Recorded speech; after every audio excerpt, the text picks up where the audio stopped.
Lagi cari tablet buat kerja di budget 5-7 jutaan? Pas banget. Kita akan review dan bahas di video ini. Yo guys, Ragadget bersama Rah Krisna di sini, dan kali ini kita akan memberikan rekomendasi ya, kembali tablet buat kerja di budget yang lebih premium lagi, yaitu 5-7 jutaan. Nah, dari 5 tablet yang nanti kita bahas, ada yang menggunakan spek udah kenceng banget lah. Bahkan buat kerja, buat gaming juga udah siap banget karena dia menggunakan chipset yang udah jos, udah kelasnya flagship sih tahun lalu. Ada juga tablet yang datang dari brandnya Apple alias iPad. Yes, di harga segini kita udah bisa dapetin iPad baru yang tentunya bakalan pas banget jika dikombinasikan dengan Apple device lainnya. So, pastikan kalian simak aja videonya atau gunakan chapter buat bisa menemukan tablet terbaik di 5-7 jutaan. Oke, itu aja. Kita mulai dari tablet yang pertama.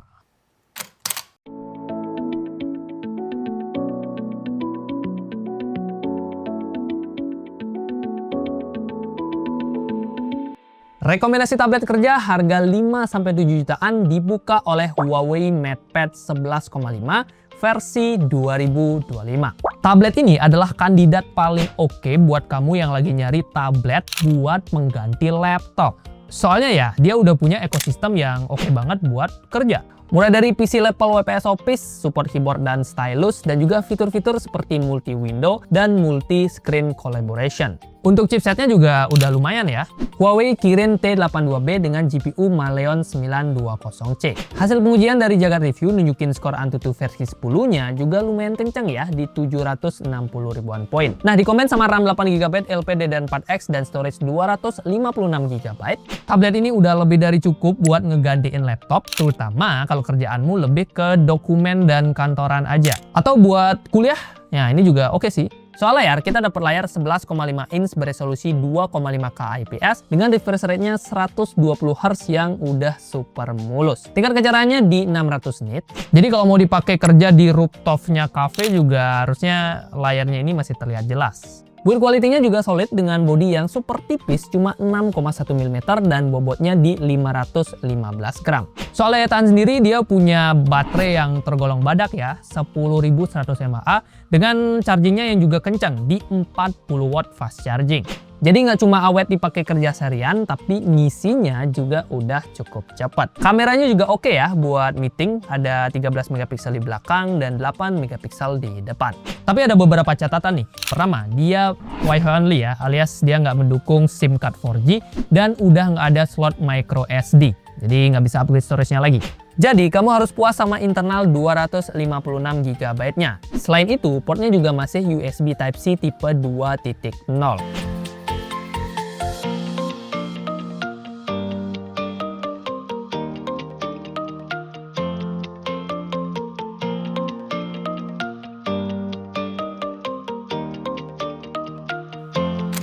Lanjut ke rekomendasi nomor 2, yaitu Xiaomi Pad 7. Ini dia, flagship killer yang hobinya ngerusak harga pasar.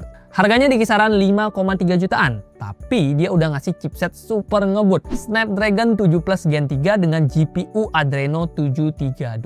Skor Antutunya aja bahkan bisa menyentuh 1,3 juta, bahkan hampir 1,4 juta ya di Antutu versi 10 berdasarkan pengujian dari Pizza Gadget.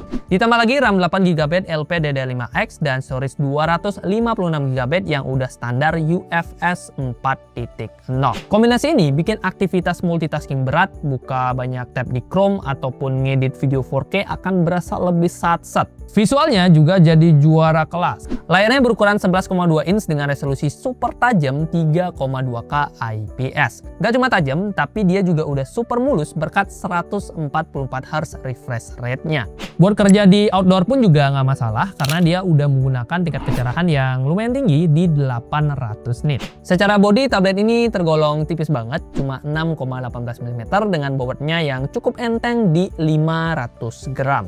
Ringkas banget lah buat dibawa meeting sana-sini tanpa bikin tas kita jadi kerasa beban. Untuk konektivitasnya juga udah naik kelas ya, karena dia udah menggunakan port USB-C 3.2 Gen 1 yang tentunya udah lebih kencang lagi. Artinya kita bisa display out ke monitor eksternal dengan lancar. Baterainya sendiri lumayan ya, di 8850 mAh dengan fast charging 45 watt. Jadi nggak perlu ngecas lama-lama buat bisa lanjut kerja lagi. Kameranya sendiri lumayan oke, 13 megapiksel di belakang dan 8 megapiksel di depan. Cuman sayangnya tablet ini Wi-Fi only dan nggak ada micro SD slot.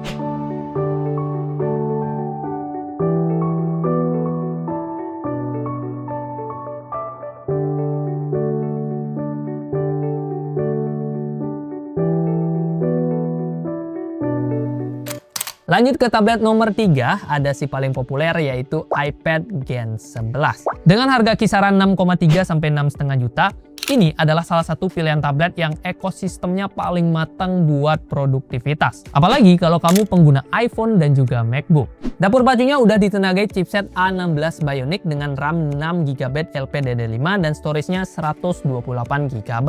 Eits, jangan ngeremehin angkanya ya, karena optimasi dari iPad OS itu udah oke banget. Terbukti dari pengujian Math Talkstack, skor Antutu iPad 11-nya bisa tembus hampir 1,4 juta poin.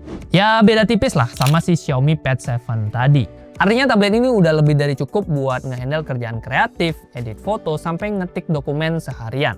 Ngomong-ngomong soal ngedit, kualitas layar 11 inch IPS beresolusi 2360 piksel dengan kecerahan 500 nitsnya juga udah bisa kita handalkan. Warnanya akurat, tajam, dan cocok buat dipakai sketching ataupun desain grafis. Cuman kalau buat dipakai gaming sih jujur agak kurang ya, karena refresh rate-nya ini masih mentok di 60 Hz saja. Mobilitasnya juga juara ya, berkat bobotnya yang super ringan di 477 gram dengan tebalnya di 7 mm. Bener-bener enteng buat diajak mobile ataupun presentasi sambil berdiri. Untuk urusan daya, iPad Gen 11 ini juga punya baterai yang lumayan oke lah ya, di 28,93 Wh, dan dia juga udah menggunakan Type-C. Yes, dia udah Type-C, bukan Lightning lagi. Sayangnya untuk fast chargingnya cuma 20 watt, jadi ya harus sabar dikit pas kita lagi ngecas tablet ini. Untuk kameranya udah cakep banget buat ukuran tablet. Depan belakang sama-sama 12 megapiksel, jadi buat zoom meeting atau scan dokumen hasilnya bakalan bening. Tapi yang perlu dicatat, tablet ini juga masih Wi-Fi only dan dia udah nggak ada micro SD reader. Ya, micro SD reader.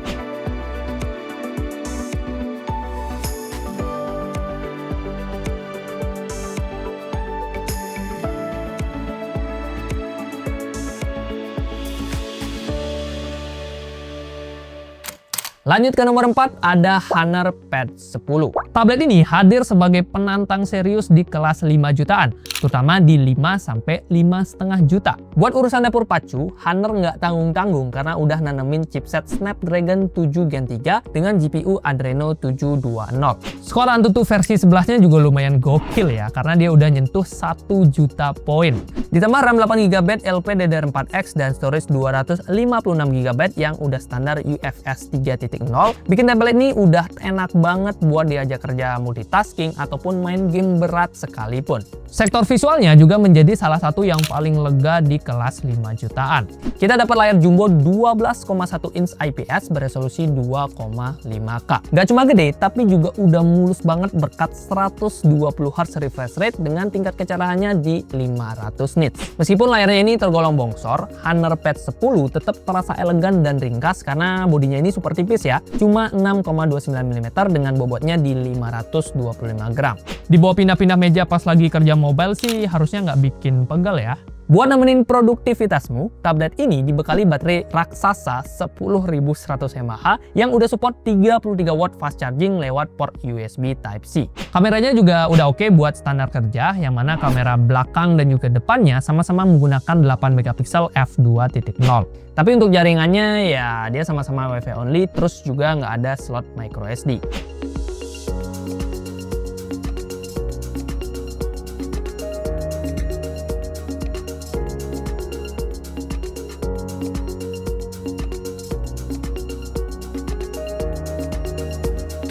Kasta tertinggi sekaligus penutup rekomendasi tablet kerja kali ini jatuh kepada Xiaomi Pad 7 Pro. Tablet ini kurangnya cuma satu, yaitu susah didapetin. Beneran dah, kalau kita lihat stoknya di marketplace, tablet ini rada-rada goib. Jadi kalau kamu lagi hoki dan bisa dapetin etalase yang memang ready stock untuk tablet ini, udah sih, gas aja lah. Karena ini adalah salah satu tablet paling worth it di 7 jutaan saat video ini dibuat. Gimana enggak cuy? Dapur pacunya aja udah pakai Snapdragon 8S Gen 3 dengan GPU Adreno 735. Berdasarkan data dari YouTuber Cupu, skor Antutu versi 10-nya bisa tembus di angka fantastis 1,5 atau 1,5 juta poin.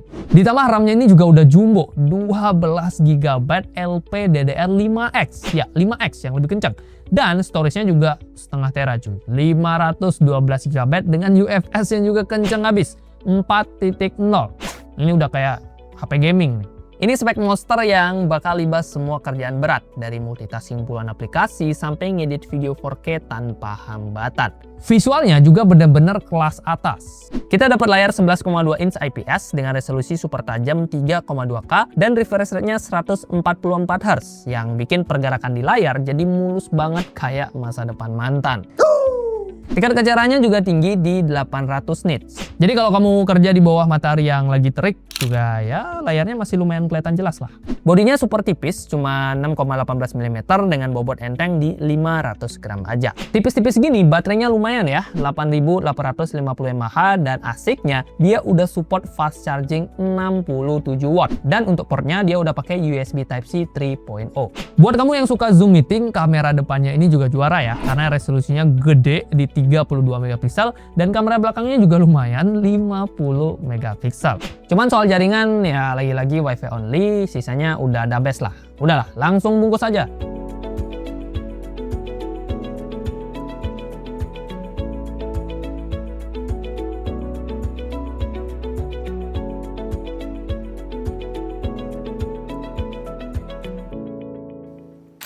Yo guys, itu dia rekomendasi tablet buat kerja di harga 5-7 jutaan buat awal tahun atau mungkin Januari sampai Februari di tahun 2026. List lengkap dari kelima tablet yang tadi kita bahas bisa kalian temukan di keranjang YouTube Shopping yang ada di pojokan video atau di deskripsi video. Kalau mau update terkait harganya juga ada di sana ya, karena kan per video ini dibuat harganya mungkin akan berbeda ketika kalian nonton.